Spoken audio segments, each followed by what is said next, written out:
Un espacio de conversación, análisis de la actualidad nacional, cartelera cultural que se comienza a vivir a partir de este minuto. Bienvenidos a Reflexiones Insulares.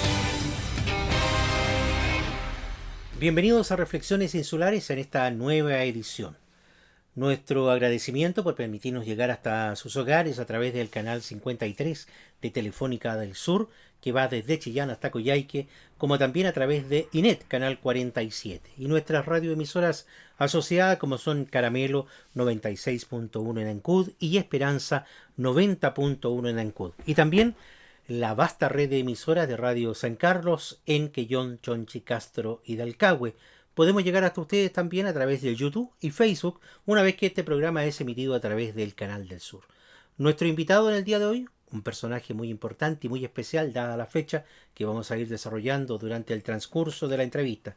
Él es Pedro Cayuqueo, es periodista, escritor, fundador y director de los periódicos Asquintúe y Mapuche Time, fue columnista de The Clinic, ha colaborado en la revista Caras, en el 2011 fue premiado por el Colegio de Periodistas de Chile y en el 2013 recibió el Premio a la Integridad del Periodismo Iberoamericano, otorgado por New American Congress en Latinoamérica y la Universidad de Nueva York. Y vamos a ir conociendo mucho más antecedentes de él, como así también de su producción literaria, que tiene entre otros Fuerte Temuco y otras crónicas mapuches, Huenchumilla, la historia del hombre de oro, esa ruca llamada Chile y otras crónicas mapuche, La voz de los loncos, Solo por ser indio y otras crónicas mapuches, y así una serie de temas que vamos a ir desarrollando. Así que nos preparamos porque hoy comenzamos un nuevo capítulo de Reflexiones Insulares.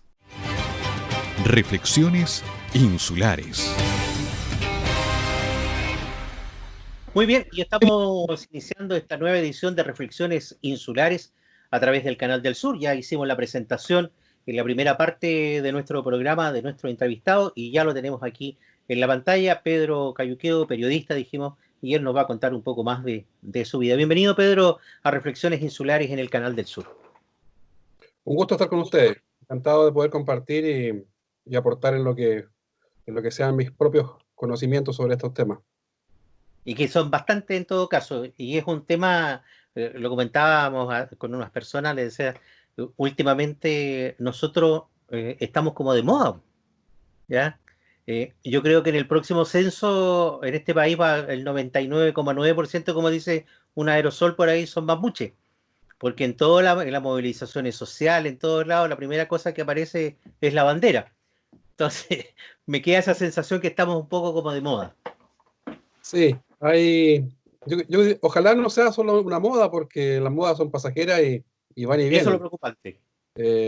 Yo tengo la sensación que hay un cambio cultural que está avanzando, que lo protagonizan las nuevas generaciones, y estas nuevas generaciones tienen una cercanía mucho más natural con lo que son las esperanzas y los dolores de nuestros pueblos originarios, ¿ya?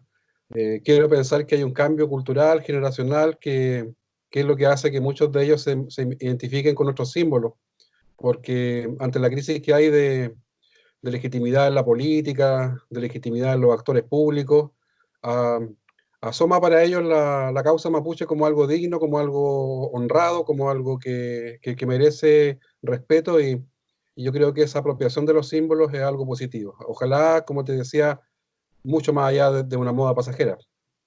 Sí, no, esperamos indudablemente que no sea una moda, pero para que eso no sea una moda, también tenemos que de una u otra forma adentrarnos en nuestra historia, en nuestros orígenes, y ahí me gustaría que tú nos contaras un poco desde tu perspectiva respecto a este pueblo tan particular, reconocido, sin ir más lejos, inclusive por el Imperio Inca, con un gran dejo de respeto por estos pueblos originarios que comenzaron a aparecer o estaban desde la ribera norte del Maule hasta prácticamente el extremo sur. Bueno, el pueblo mapuche es un pueblo que tiene una epopeya de tipo universal, ¿ya? Una epopeya que es única en el mundo, que tiene que ver con esta resistencia heroica de varios siglos al principal imperio colonial del mundo en su momento, que fue España. Esa epopeya se cuenta en el sistema escolar, lamentablemente muy al pasar, con algunas pinceladas de algunos héroes míticos como Lautaro, Caupolicán, Galvarino, pero no se llega a profundizar en un hecho también histórico que tiene que ver con que el pueblo mapuche no solamente estuvo en una guerra con España, sino que establecimos tratados, parlamentos con España que nos garantizaron nuestra independencia en Sudamérica mucho antes de la primera independencia reconocida, que es Estados Unidos. Los mapuches en 1641, en el siglo XVII, ya habíamos firmado nuestra independencia con España en el Tratado de Quilín, que fue el 6 de enero de 1641. Esa epopeya colonial de aquellos siglos coloniales fue bastante renombrada a nivel mundial. Ya no, la epopeya mapuche en Sudamérica fue conocida mundialmente. Y tan así que cuando se dan los procesos de independencia sudamericana en el siglo XIX, comienzo del siglo XIX, no es menor ni gratuito que los símbolos de los padres libertadores de América, que el principal símbolo incluso haya sido Lautaro. Lautaro fue el símbolo de la independencia sudamericana. Lautaro, tanto en la logia Lautaro, como lo que fue también en el reconocimiento, digamos, de la epopeya araucana como algo a imitar. ¿Cómo después de eso pasamos a ser en el siglo XXI, siglo XX y siglo XXI, indios flojos y borrachos? Ahí hay toda una historia que contar. Y es lo que yo trato de hacer en Historia Secreta Mapuche. Eso es un poco lo que instala también Villalobos en sus escritos de los indios flojos y borrachos. Exactamente, hay toda una construcción que se hizo desde la historiografía del siglo XIX, cuando se dio este cambio de mirada hacia el pueblo mapuche y su rico territorio, que era un territorio que abarcaba del Atlántico al Pacífico, un gran territorio en Sudamérica, que era habitado por parcialidades nuestras, de distinta denominación, pero parte, digamos, de la gran nación mapuche. Consta que el mapuzungún, nuestra lengua, se hablaba desde el sur de Buenos Aires hasta incluso por el lado chileno hasta la zona de Copiapó. Entonces, ese gran territorio y el gran territorio independiente que se mantuvo hasta el siglo XIX comienza a ser codiciado por las repúblicas que se habían independizado. Y ahí surge también esta idea hoy día le llamamos posverdad, cuando hablamos de instalar algunas mentiras en la opinión pública.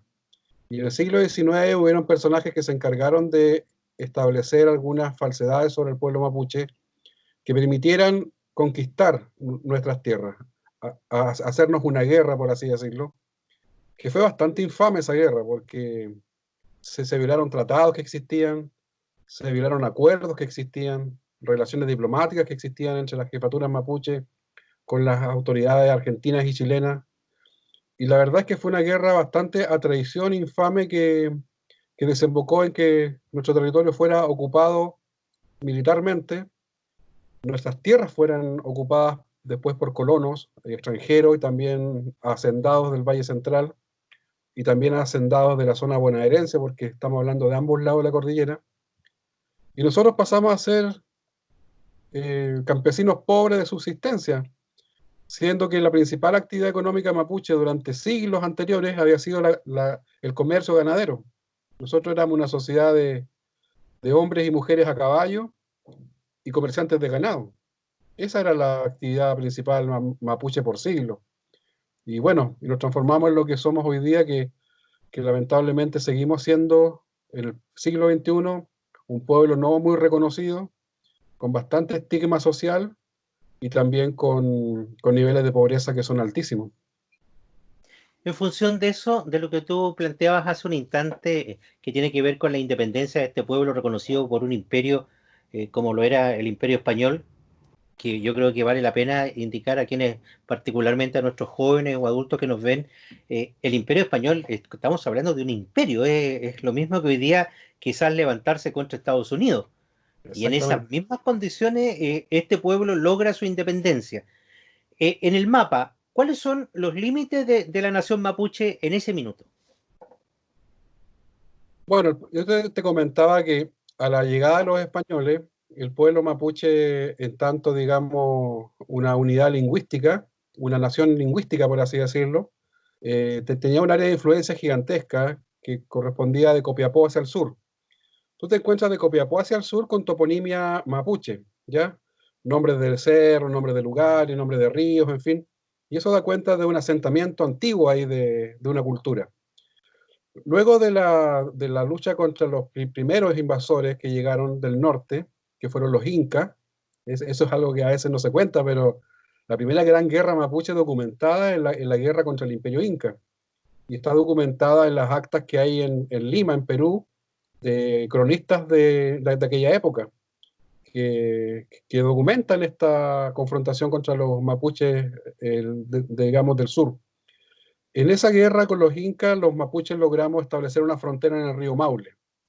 El río Maule pasó a ser, digamos, nuestra frontera natural con el imperio inca, que se estableció en toda esta zona del Valle Central. Hay ciudades que tienen incluso nombre de origen quechua, que era la lengua del imperio inca, y que, y que dan cuenta, digamos, de una presencia de aquella cultura muy larga en el tiempo, igual en la zona metropolitana, quinta región, sexta región. Luego con los españoles la frontera definitiva se trazó en el río Biobío, ¿ya? En el río Biobío por el lado oeste, que nosotros llamamos Gulumapu, o la tierra húmeda, por las características de la zona sur, que es bastante humedad, lluvia, en fin. Y por el lado oeste, digamos, por el lado oriental, las pampas trasandinas, la frontera quedó establecida en el río Cuarto. Esto es la provincia al sur de Córdoba. Por ahí pasaba como la frontera natural con el Virreinato de La Plata, ¿ya? La frontera mapuche. Y era una frontera que se respetaba bastante, ¿eh? Hay tratados comerciales, tratados diplomáticos, viajes de grandes loncos de La Pampa a Buenos Aires, a reunirse con las autoridades, en fin. Era una frontera con todas sus letras, digamos. Y también lo fue el Biobío. El Biobío con el Reino de Chile fue una frontera muy también respetada. En los parlamentos que se hicieron durante varios siglos, que fueron más de 40 parlamentos, juntas diplomáticas de alto nivel, que después tenían que ser reconocidas o firmadas por el rey en España, se establecían distintos tipos digamos, disposiciones como aranceles aduaneros para el comercio, pasaportes para el cruce de la frontera por parte de ciudadanos españoles, se establecían tratados de extradición en caso de que prisioneros o fugados se escondieran en uno u otro lado, en fin. Fíjate que es tan relevante esto que te estoy contando que Naciones Unidas, el año 1992, ordenó a un experto de Naciones Unidas un estudio de tratados coloniales a nivel mundial. Y en ese estudio que se hizo a nivel mundial de tratados coloniales, donde hay mucho contenido respecto de los tratados de las tribus norteamericanas con la corona inglesa, destacan en varios capítulos los tratados de España con los mapuches en Sudamérica, por el alto contenido de derecho internacional que contienen. Entonces, no solamente los tratados con España fueron juntas diplomáticas de alto nivel, sino que también le han dado sustento al derecho internacional moderno. Y bueno, y hay hermanos mapuches, dirigentes mapuches que reivindican con mucha fuerza la validez de aquellos tratados. Estoy pensando, por ejemplo, en Aucán Wilcamán, que es un experto en derecho internacional, y así otros hermanos dirigentes que han planteado que se debiera llevar a las cortes internacionales el incumplimiento de esos tratados que tuvo la corona con nosotros y después Chile con nosotros. En esa mal llamada pacificación de la Araucanía. Pero más allá de estas instancias geográficas, de estos levantamientos, es importante lo que tú acabas de señalar cuando se fija el límite en la ribera del río Maule, eh, porque no olvidemos que el camino del Inca llega hasta lo que se ha descubierto hoy día, hasta la zona de San Fernando, Sí. ¿ya? Que es un trabajo netamente del Imperio Inca, por lo tanto, eso indica que hubo un asentamiento de larga data y, y particularmente lo que hoy día es Santiago, por ejemplo, ya está demostrado que don Pedro de Valdivia no fundó Santiago en medio de la nada, sino que habían ahí instalaciones. Exactamente. Hecho o dicho eso, hay un aspecto espiritual que no es menor. Y hoy día este programa lo estamos grabando hoy día lunes 22 de junio, se va a emitir mañana 23. que dentro del calendario gregoriano se celebra en el caso del sur de Chile los San Juan, eh, y en los otros territorios, particularmente la nación mapuche, como el Huitripantu, Huiñol Tripantu, o como dicen en los huilliches, el Huechipantu. ¿Cuál es la visión que tú tienes de esta particular ceremonia? No es derechamente como muchos creen, como el Winca cree que esta es una fiesta de Año Nuevo. Esto tiene una trascendencia aún más profunda que eso. ¿O estoy equivocado? Bueno, lo que demuestra el Huiñol Chipantu o Huachipantu es que hay un conocimiento muy antiguo por parte de nuestra cultura de lo que son los ciclos de la Tierra, ¿ya? Los ciclos naturales de la Tierra. Y ese conocimiento antiguo llevó a nuestros ancestros a establecer y a identificar el solsticio de invierno como una fecha clave en lo que son los ciclos naturales, de los ecosistemas, de la vida en el planeta. Es un conocimiento científico. Esto no es por tincada porque la ayuntaron, digamos, ¿ya? A veces el racismo hace pensar que las culturas indígenas tienen conocimientos que son más bien supersticiones, que son más bien supercherías, en fin, o cosas de indios, como se decía antiguamente. Pero esto tiene mucho de científico, porque hay un método científico que es el más antiguo que ha desarrollado la humanidad, y ese método científico es la observación. Y mediante la observación, y mediante también algunas personas que se dedicaban a la observación de la naturaleza, algunos quimiches, algunos sabios mapuche, establecieron ellos que esta era una fecha muy simbólica para el planeta, al menos para el hemisferio sur, que tiene que ver con el cambio del ciclo estacional que pasa, digamos, hacia el invierno, el tiempo de las lluvias. Y eso es algo que los mapuches identificaron que sucedía en aquella semana del 20 al 24 de junio. Este año sucedió el 20, sucedió el sábado. El sábado en la tarde fue oficialmente el solsticio de invierno. Hay una fecha que es una fecha oficial que establecieron los gobiernos, que es el 24 de junio. Pero esto no, digamos que los ciclos naturales no saben de calendario, suceden simplemente, va variando esto según, digamos, los días. Bueno, esa renovación de la tierra, los mapuches la interpretaron también como una renovación de la propia especie humana, en donde había que también realizar una serie de ritos para también limpiarse, purificarse y comenzar este nuevo ciclo de buena forma.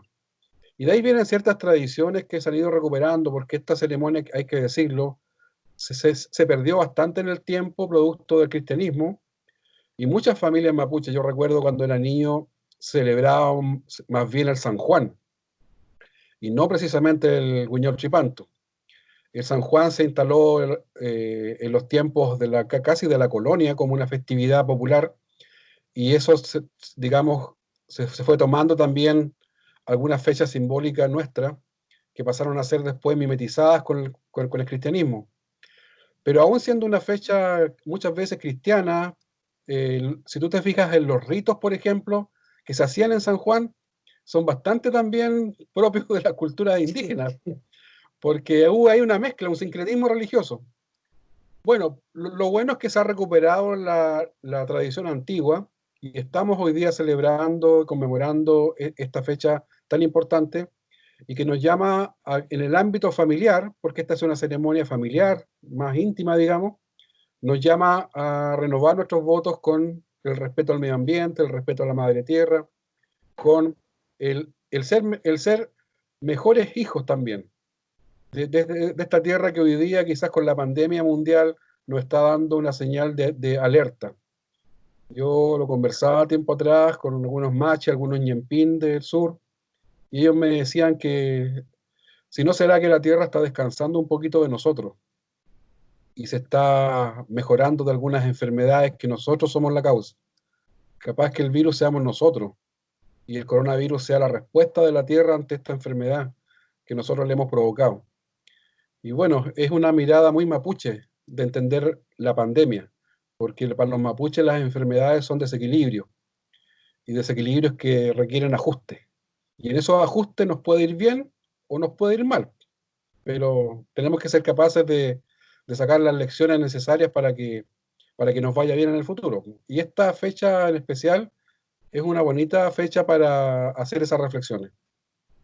Sí, indudable. Y afortunadamente un poco esto ha ido penetrando en los distintos niveles sociales y particularmente en nuestros jóvenes, el querer conocer un poco más de nuestras raíces y de esto que lamentablemente no está escrito en ninguna parte y ha sido transmitido por nuestros antepasados de boca en boca.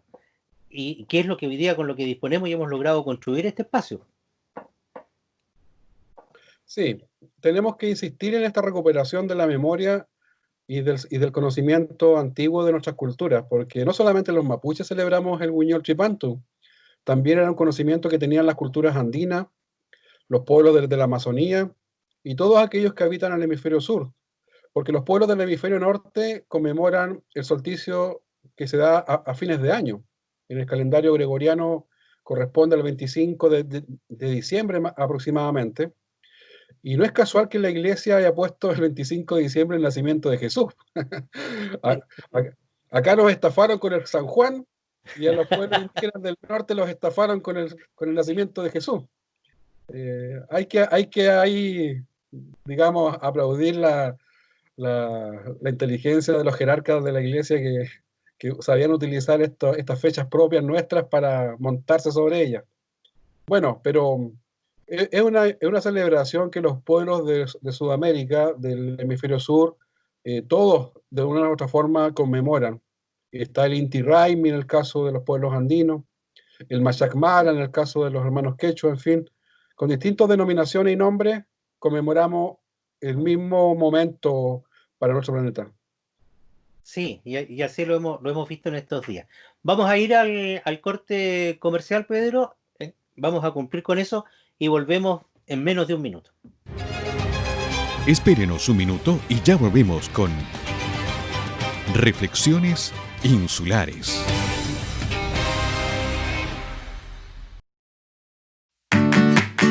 En tiempos de pandemia es cuando más responsables debemos ser los sancuditanos. El Colegio de Adultos Pudeto y Bonilla te invitan a prevenir la propagación del coronavirus. Actuemos responsablemente. Si debemos salir y estar en espacios públicos, utilicemos mascarilla. Luego, al llegar a nuestros hogares, lavarnos cuidadosamente las manos con agua y jabón por al menos 25 segundos. La recomendación es a quedarse en casa y a utilizar en la medida de lo posible la tecnología para comunicarnos, estudiar y trabajar. Es un mensaje del Colegio de Adultos Bonilla y Pudeto. Ya hay varios chicos que continúan, los mismos chicos que terminaron hoy día la enseñanza básica y que quieren concluir su enseñanza media, porque ven que la educación finalmente es una puerta, es un espacio donde ellos pueden ingresar y les puede ir bien. Somos profesores, mamás, asistentes, de todos con ellos para lograr que logren terminar su proceso. Hoy día, más que nunca, se necesita que los estudiantes terminen su cuarto medio y la educación de adultos es una enorme oportunidad para que ellos puedan lograr y así encontrar mejores empleos, mejor calidad de vida. Matrículas abiertas para enseñanza básica y media. Si no tienes tus documentos, nosotros te ayudamos. Comienza a cumplir tus sueños en Escuela de Adultos Pudeto y Bonilla. Matrículas año 2020. Reflexiones Insulares. Bien, hoy día en Reflexiones Insulares estamos conversando con Pedro Cayuqueo, periodista, escritor. Ya hemos hecho dos temas importantes que tienen que ver un poco con la historia del pueblo mapuche, lo que significa el Huiñol Tripantu o el Huechipantu, como dicen los huillichos, o Huetripantu, como dicen en otros sectores. Pero que en el fondo la esencia del ritual es exactamente el mismo, el sentido espiritual que se busca es el mismo. Pedro, una de las cosas que te ha caracterizado, como te has podido instalar tú, no solamente en Chile, sino que en varios países de Latinoamérica, tiene que ver con tus escritos. Antes de comenzar esta entrevista, yo te comentaba que nos habíamos quedado en Historia Secreta del Pueblo Mapuche. Tú me decías no, que había bastante más, pero antes de eso a mí me gustaría que nos contaras de tu trabajo que has tenido en este ámbito literario. Bueno, yo me formé como periodista en la universidad hace ya bastante tiempo, hace 15 años atrás que pasé por la universidad. Y de ese momento en adelante comencé un camino por los medios de comunicación escribiendo sobre la temática indígena en Chile y Argentina. El conflicto, básicamente, ya esto que tanto llama la atención y que es tan persistente en el tiempo. Me tocó reportear durante muchos años el conflicto en el sur. Eh, y de ese trabajo en distintos medios, como Revista Punto Final en un inicio, que yo hice mi práctica ahí, el, el diario The Clinic, que trabajé 4 años ahí escribiendo también, después en La Tercera, Revista Caras, en fin, distintos medios impresos. Eh, Publiqué de mi trabajo como periodista en medios, he publicado al menos 5 o 6 libros que reúnen mi trabajo: columnas de opinión, crónica periodística, investigación periodística, en fin. Y el año 2017 se me planteó el desafío de escribir un libro de divulgación histórica. A mí la historia siempre me ha gustado, a mí la historia siempre me ha llamado la atención, soy un lector de historia desde muy niño. Y la verdad es que nos dimos el paso de escribir una obra de divulgación que contara aquello que el sistema escolar todavía no cuenta debidamente y que hace tan imposible a veces que la gente comprenda la justeza de la demanda mapuche. Y ahí surge la idea de Historia Secreta Mapuche, de una saga que vaya contando qué pasó con el pueblo mapuche, digamos, y que nos tiene hoy día en una situación, digamos, de conflictividad con el Estado, tanto en Argentina como en Chile. Y ahí llegamos a este libro que ya va en la 9ª edición, ha sido un boom editorial que se suma a otros éxitos editoriales que han tenido otros autores de divulgación histórica. Yo me sumo a ellos también en una corriente que hemos ido instalando. Ahí está Carlos Tromben, Guillermo Parvex, está el mismo Jorge Baradit, en fin. Y la verdad es que eso da cuenta de que hay un público lector que está interesado en que le cuenten la otra historia, el lado B de la historia, no aquello que se tiende, digamos, generalmente a establecer en los monumentos. La historia de los monumentos siempre es una historia bastante parcial, es una historia bastante interesada. Y hay que pensar qué pasó con los que no están en los monumentos, qué fue de aquellos sujetos históricos. La Y los historia la mapuches, escriben los vencedores, dicen por ahí. exactamente, y la historia a veces de los perdedores también importa, también interesa. Entonces, nos dimos ese desafío, es una saga que va a abarcar varios siglos. Ya presentamos el tomo 2 este año, producto de la pandemia tuvimos que lanzarlo online, pero vamos a hacer que la edición papel circule durante el mes de julio. Es la continuación del tomo 1, qué pasó con las tierras mapuches, qué pasó con los colonos, qué pasó con los estados, cómo se dio, digamos, el proceso posterior a la derrota militar que tuvimos y qué pasó con los sobrevivientes de aquella guerra. Y después ya en el tomo 3, el próximo año, vamos a entrar de lleno al siglo XX, que es un siglo también muy fascinante en torno a historia mapuche, porque, por ejemplo, te doy un dato. Muy poca gente sabe que en el siglo XX, entre el año 1924 y 1973, el golpe de Estado, en Chile hubieron 9 diputados mapuches. Y diputados mapuches que legislaron, que fueron reelectos por varios periodos, algunos de ellos, y que eran dirigentes sociales mapuches del sur, que eran dirigentes de comunidades, que eran hablantes de su lengua, y que hicieron alta política en el Congreso Nacional. Quiero relevar la figura de ellos porque están completamente desaparecidos de la historia.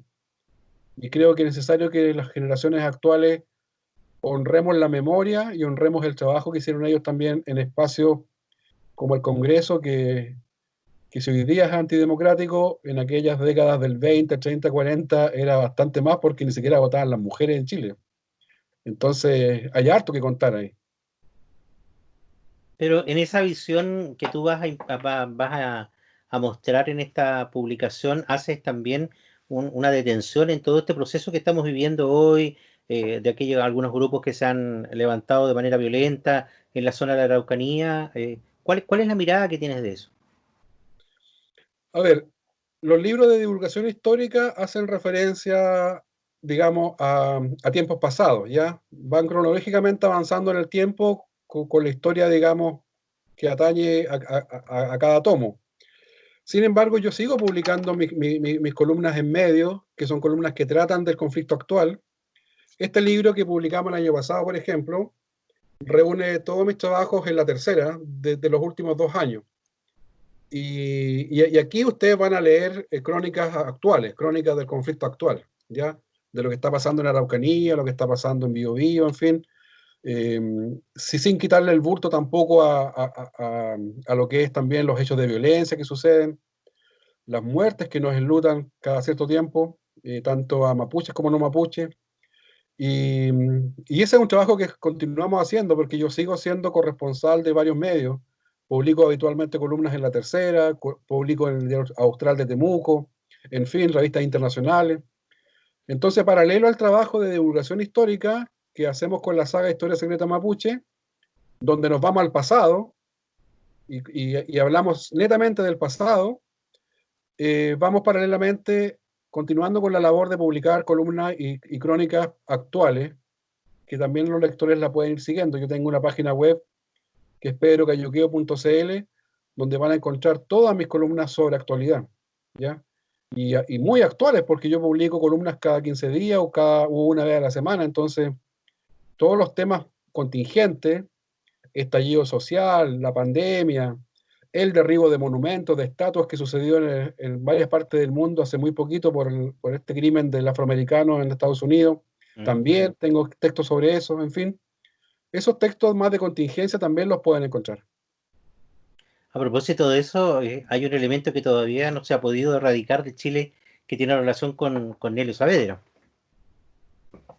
Bueno, a don Cornelio se lo sigue presentando como una especie de pacificador que se ganó el aplauso y se ganó, yo creo, también dicen la historia, todos los parabienes de la sociedad mapuche porque era un gran hombre. La historia es muy distinta. Cornelio Saavedra fue el quien comandó la invasión militar, fue un gran, además, acaparador de tierras, porque él llegó a ser uno de los grandes propietarios de tierras en el territorio mapuche. Estaba muy vinculado a los industriales del trigo de Concepción, que se hicieron la América con las tierras mapuche. Entonces el señor Saavedra tenía varios conflictos de interés que eran bien grotescos. En su cargo que tuvo durante varias décadas, él fue encargado del tema en varios gobiernos distintos. Así que en la medida que podamos transparentar la historia y contar quién fue verdaderamente Cornelio Saavedra, yo creo que vamos a darnos por satisfechos. Habría que ir pensando qué nombre se le va a colocar a todas esas calles que llevan el título de Cornelio Saavedra, particularmente en la Araucanía. Pero en esta visión histórica, Pedro, ¿cuál es la imagen que tienes tú, ya concretamente de la nación mapuche? Estamos hablando con la gente de Chiloé, con Huilliche, con Chono, porque hay una realidad distinta en este otro lado del canal. Sí, a ver, hay una historia mapuche que nunca va a poder ser catalogada como la historia mapuche, ¿ya? Hay hartas historias mapuche, tanto en Argentina, en Chile, porque nosotros somos una sociedad también muy diversa internamente. Hay distintas identidades territoriales, distintos linajes, clanes, con distintas también variaciones lingüísticas, variaciones culturales que uno cuando recorre el territorio las observa y se da cuenta que hay diferencia entre un territorio y otro. Y con la zona Huilliche, con lo que nosotros llamamos el Futa Huillimapu, el gran territorio del sur, tenemos también muchas cosas en común, pero tenemos también muchas diferencias. Y nuestro proceso histórico incluso fue también distinto porque ellos establecieron por su lado también acuerdos con la corona española en su minuto. El Tratado de las Canoas es bastante conocido y reconocido por los huilliches que se firmó en Osorno. Ellos obtuvieron títulos comisarios, que son títulos distintos a los que tenemos de merced en el norte nosotros, y su propia historia va variando, digamos.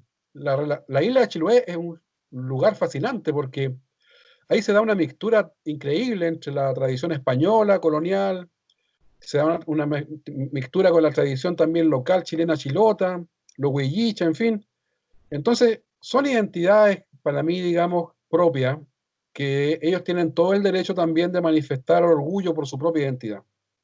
Los mapuches, esto me lo dijo un lonco una vez de forma muy sabia, me dijo: los mapuches tenemos una identidad, pero no somos idénticos. Y ese es un valor, esa es una fortaleza. Y así como los huilliches tienen su propia historia y su propia forma también de haber llevado un proceso con la colonia y después con los estados republicanos, también sucede lo mismo, por ejemplo, con los Ranculche, que es una parcialidad mapuche de La Pampa, en lo que hoy día sería Buenos Aires, Santa Rosa, en fin. Entonces, para mí, esas diferencias que existen son diferencias naturales, son diferencias que vienen de la historia y que nos transforman en una sociedad mucho más compleja, mucho más diversa y mucho más rica. Bueno, eso es en parte lo que es la realidad del pueblo chilote. ¿Qué es lo que está pasando hoy día, por ejemplo, en el lado argentino con la nación mapuche? Hay distintos procesos de reconocimiento. El porcentaje mapuche en Argentina es bastante menor al caso chileno. Nosotros acá somos el 11% de la población aproximadamente. En Argentina es bastante menor. Eh, pero sí existe una presencia mapuche antigua. Las provincias de la Pampa, Buenos Aires, Río Negro, la zona de Mendoza, los Pehuenches, bajamos hacia Río Negro, hacia Neuquén, Chubut.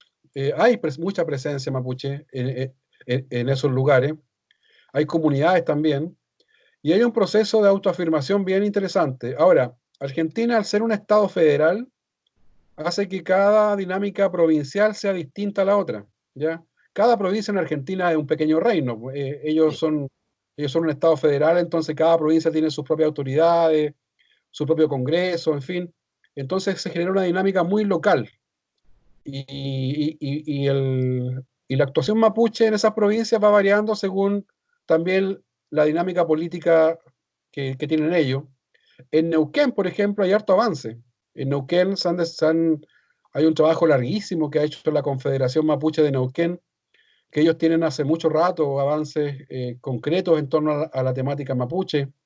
Por ejemplo, el reconocimiento de la bandera, el reconocimiento del sistema jurídico normativo mapuche, feriado en el Huachipantu, que en Chile todavía no es feriado.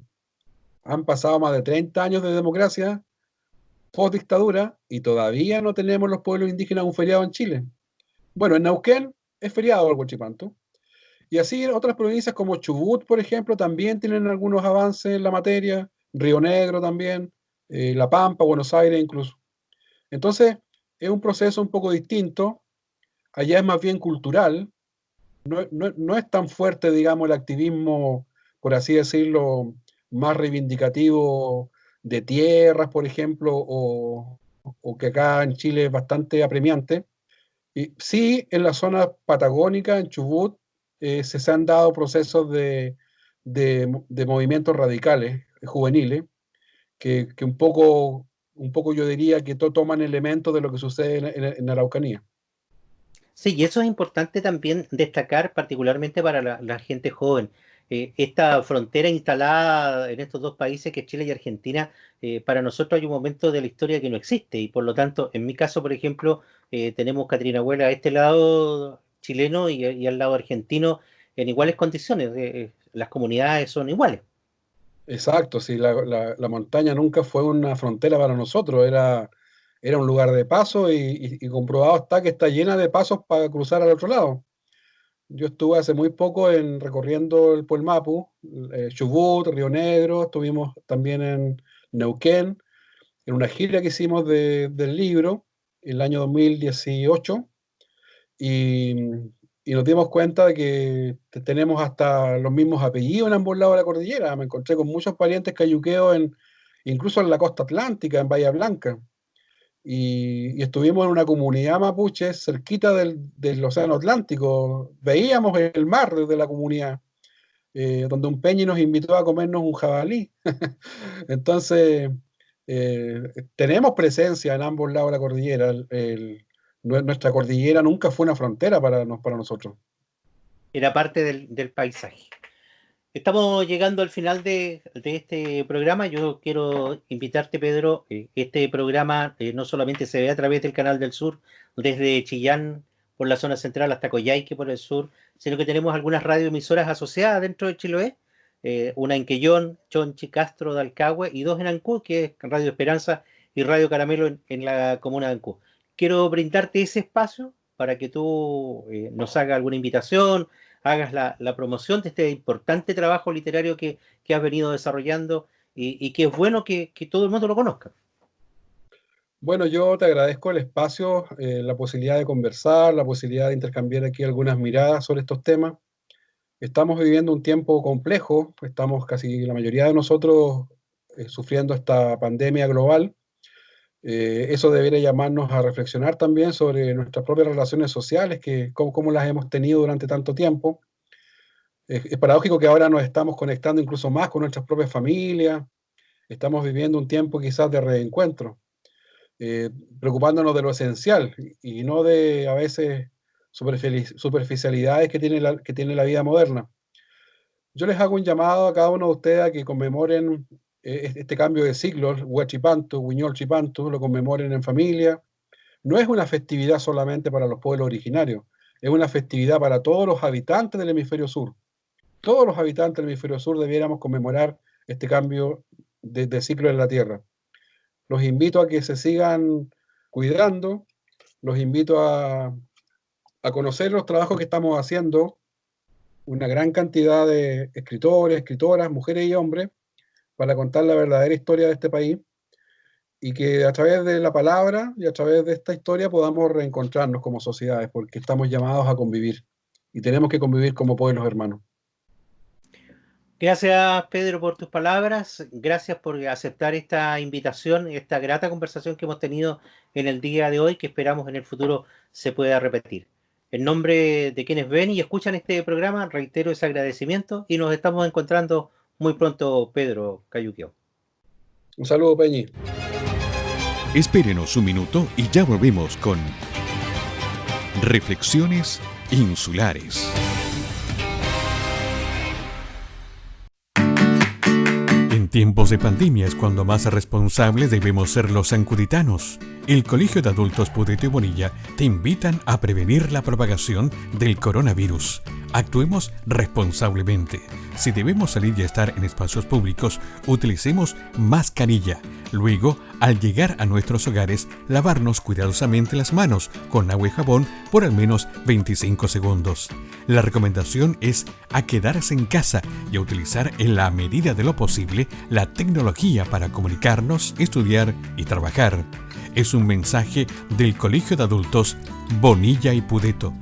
Ya hay varios chicos que continúan, los mismos chicos que terminaron hoy día la enseñanza básica y que quieren concluir su enseñanza media, porque ven que la educación finalmente es una puerta, es un espacio donde ellos pueden ingresar y les puede ir bien. Somos profesores, mamás, asistentes, de todos con ellos para lograr que logren terminar su proceso.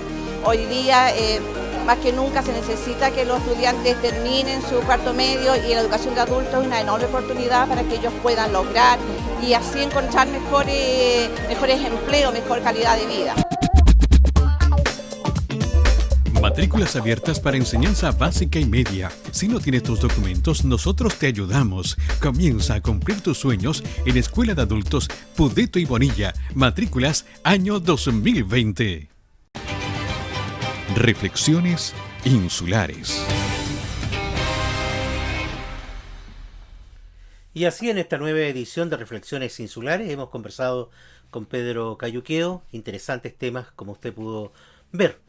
Nuestro llamado una vez más, pedirle que se quede en casa, no salga de ella si no es estrictamente necesario hacerlo, así está cuidando su salud, la de sus vecinos, la de la comunidad. Un saludo muy especial para nuestros amigos y amigas que trabajan en el sector salud, que tienen esta tremenda tarea de combatir el COVID-19. Nos estamos encontrando la próxima semana en una nueva edición de Reflexiones Insulares. En la isla grande de Chiloé, desde la llave de los mares del sur, hemos compartido una nueva jornada de Reflexiones Insulares.